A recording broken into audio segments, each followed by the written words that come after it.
కాస్త తక్కువ ఉద్యోగాల గురించి కూడా అదేనండి, జాబ్ ఇన్ఫర్మేషన్, జాబ్ నోటిఫికేషన్ చెప్పుకుంటున్నప్పుడు ఫేమస్ ఇన్ఫర్మేషన్ మిస్ అవుతామా? బ్యాంక్ పిఓస్ చాలా మందికి కలల ఉద్యోగం, ది బెస్ట్ ఉద్యోగం కూడా. బ్యాంకులో ప్రొబేషనరీ ఆఫీసర్ అంటే ఇక మేనేజర్ స్థాయి నుంచి ఎక్కడికో వెళ్ళిపోతారు. ఒక్కోసారి అయితే ఆ బ్యాంకుకి హెడ్ కూడా అయిపోతారండి. ఆ పరిస్థితి అయితే బ్యాంకు ఉద్యోగాల్లో ఈ ఎస్బీఐ పిఓస్కు ఉందండి. సో ఎస్బీఐ పిఓస్ 541 ఉద్యోగాలు ఇప్పుడు పడిపోయినాయి. ప్రతి సంవత్సరం పడుతూ ఉంటాయి కదా, అలాగే నోటిఫికేషన్ ఇచ్చేశారు. 21 నుంచి 30 సంవత్సరాల మధ్య ఉన్న వాళ్ళు అందరూ అప్లై చేసుకోవచ్చండి. వాళ్ళు వీళ్ళనేమీ లేదు, అందరూ అప్లై చేసుకోవచ్చు.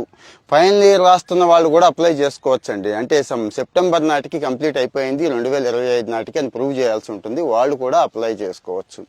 ఎవరికి వస్తాయండి బ్యాంక్ ఉద్యోగాలు? మీరు ఏదో చెప్తారు కానీ ఎంత కాంపిటీషన్ ఉంటుందో తెలుసా అంటారా? అక్కడికే వస్తున్నా. ఆ కాంపిటీషన్ ఎలా క్రాక్ చేయొచ్చు అనేది కూడా చెప్తానండి. ముందైతే మీరు ఆల్రెడీ ప్రిపేర్ అవుతున్న వాళ్ళైతే మంచిది, అవ్వని వాళ్ళైతే మరీ మంచిది. ఎందుకు మరీ మంచిది అంటున్నానంటే, ఫ్రెష్గా స్టార్ట్ చేయొచ్చు, కరెక్ట్గా టార్గెట్ చేయొచ్చు. సిలబస్ ప్రకారం అండి, మీకు తెలుసు అర్థమెటిక్, రీజనింగ్తో పాటు బ్యాంకింగ్ డొమైన్ ఉంటుంది.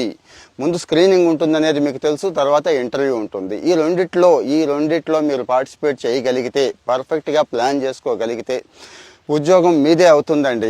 ఎలా అప్లై చేసుకోవాలి ఏంటి, ఈ డిస్కషన్ కంటే కూడా మనం ఎలా కొట్టాలనేది ఆలోచించుకుందాం. స్టేట్ బ్యాంక్ వెబ్సైట్లోకి వెళ్ళండి, గూగుల్ చేస్తే వస్తుంది. బ్యాంక్ పిఓ నోటిఫికేషన్ 2025 అని కొడితే వస్తుంది. అక్కడికి వెళ్ళండి, అప్లై చేసేసుకోండి. అది ఓకే, దానికి ఇబ్బంది లేదు, చాలా తేలికే. కానీ అసలు కష్టం ఎక్కడ ఉందంటే ప్రిపరేషన్.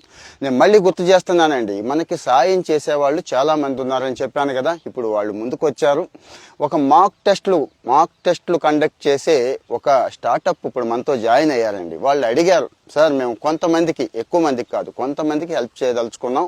మీరు జెన్యూన్గా ఉన్నారు, గవర్నమెంట్లో ఉన్నారు, ప్లస్ చాలా మందికి ట్రస్టెడ్గా ఉన్నారు. మీరు ఎవరినైనా రిఫర్ చేస్తే ఒక 100 మందికి అయితే మేము లాగిన్స్ ఇస్తాము, వాళ్ళు విచ్చలవిడిగా టెస్ట్ చేసుకోవచ్చు అని చెప్పారండి. టెస్ట్ అంటే ఆ మాక్ టెస్ట్లన్నీ రాసుకోవచ్చు మీరు. SBI POs, clerks same syllabus almost all ఉంటుంది కాబట్టి ఎవరైనా ఇంట్రెస్ట్ ఉంటే ఇక్కడ కామెంట్లో మీ నెంబర్ ఇవ్వండి. ప్రైవసీ ఇష్యూ ఏం ఉండదు, ఇవ్వండి. లేదంటే నాకు పర్సనల్గా అయినా పెట్టండి. వాళ్ళకి లాగిన్స్ వాళ్ళని షేర్ చేయమని నేను చెప్తాను, చేస్తారు. ఇక్కడ వాళ్ళ స్వార్థం కూడా ఉందండి. కాస్త ఫీడ్బ్యాక్ అడుగుతున్నారు మిమ్మల్ని. అంటే మీరు చక్కగా మీరు ఎంజాయ్ చేసేసి, మాక్ టెస్ట్లు అన్నీ రాసేసుకొని మీ ఫీడ్బ్యాక్ కూడా ఇవ్వండి వాళ్ళకి. అంటే ఈ ఎగ్జామ్స్ అయ్యే వరకు కూడా మీకు వాళ్ళు ఫ్రీగా ఇస్తారు. ఒక 100 మందికి మాత్రమే, మళ్ళీ చెప్తున్నాను. వాళ్ళు చాలా తక్కువ రేటుకే పెడదాం అని అనుకుంటున్నారు. సరే, అది అంతా ప్రమోషన్ అవుతుంది కాబట్టి ఆ గొడవ మనకు వద్దు. ముందైతే మనకి ఫ్రీగా అడిగాము, కొంతమందికైనా అడిగాము, ఒక 100 మందికి ఇస్తా అన్నారు. మీకు తెలుసు మాక్ టెస్ట్లు ఎంత ఎక్కువ చేస్తే అంత మంచిదండి, ఎన్ని చేస్తే అంత మంచిది. నేను ఎగ్జామ్స్ రాసినప్పుడు కూడా అదే ఫాలో అయ్యాను, మీరు కూడా ఇదే ఫాలో అవ్వండి. మరి మీ ఫ్రెండ్స్కి కూడా షేర్ చేయండి దయచేసి. కామెంట్లో కావాల్సిన వాళ్ళు చెప్పండి. Thank you.